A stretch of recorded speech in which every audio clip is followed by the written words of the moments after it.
While the political debate rages about what Australia should do to tackle greenhouse emissions and who should pay the bill, many of the country's farmers are already on the front foot.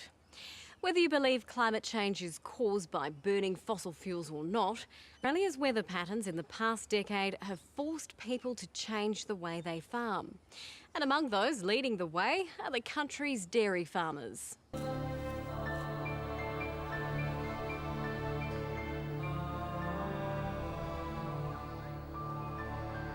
At first glance, climate change wouldn't appear to be much of an issue in the hinterland of the New South Wales South Coast.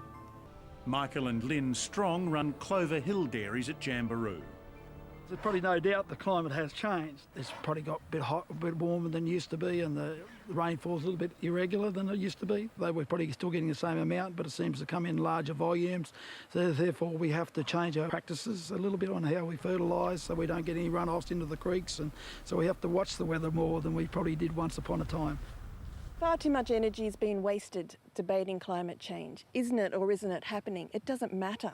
What we do know is less than 7% of Australia is suitable for food production, and the farmers producing that food are finding the resources to do so becoming increasingly scarcer and more expensive. Against this background, though, the Strongs have expanded rapidly in recent years, so their son can be part of the business. One of the ways they've grown is by milking 3 times a day.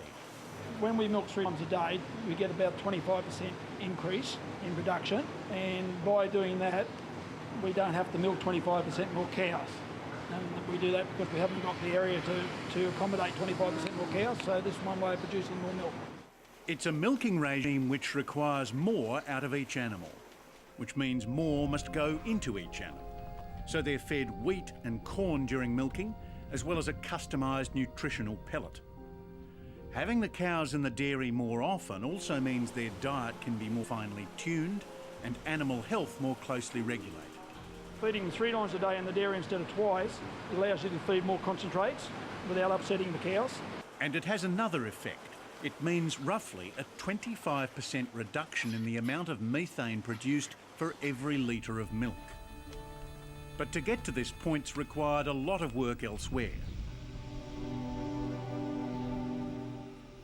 Everything they're doing here has one central goal: to increase efficiency, to grow as much feed as the land and rainfall will support, and get the cows to convert as much of that into milk. So they're putting a lot of effort into pastures. Consultant Neil Moss has been helping them change the pasture mix. We've got a mix of herbs and legumes in here. We've moved away from the traditional grass-based pastures that we've been using in this area for many years now. Climate change predictions envisage this nominally high rainfall area as even wetter and perhaps a little hotter. I think with an operation like this, we have to understand the realities of climate variability even in this environment. We have to be able to capture the water when it falls by growing efficient grasses. At the same time, we have to have enough cows here to actually utilise that, otherwise you run into large costs associated with conservation of fodder that may not be of great quality when it's conserved. More milk per hectare, more milk per is all well and good, but it also creates higher risk. The margin for error is much smaller.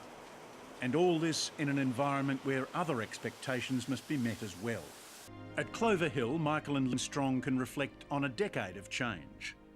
Well, today's consumers want food that it's produced in a way that is consistent with their personal values. So I believe that farmers who can meet or exceed those expectations will be the successful primary producers of the future. We probably do a better job now than we did.